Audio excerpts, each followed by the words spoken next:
Seorang TNI Angkatan Darat Gadungan yang mengaku berpangkat mayor ditangkap setelah menikahi gadis belia asal Purwokerto, Kabupaten Banyumas, Jawa Tengah.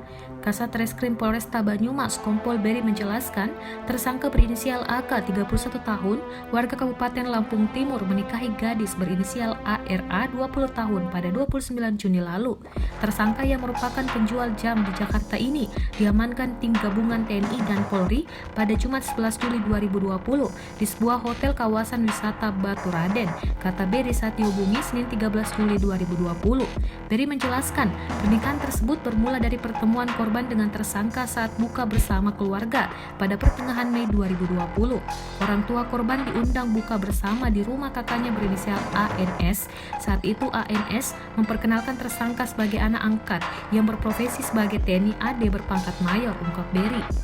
Tak berselang lama, keluarga ANS bersama tersangka mendatangi rumah orang tua ARA untuk melamar, karena yang datang adalah kakak kandungnya dan hendak menjodohkan dengan anggota TNI sehingga orang tua ARA yakin dan menuruti, ujar Beri. Setelah resmi menikah, tersangka tinggal serumah dengan keluarga korban. Untuk meyakinkan keluarga korban, ketika keluar rumah, tersangka menggunakan pakaian seragam dinas TNI lengkap dengan pangkat mayor. Alasannya dinas pengawalan, jelas Beri. Atas perbuatannya, tersangka dijerat pasal 378 KUHP dengan ancaman hukuman maksimal 4 tahun penjara.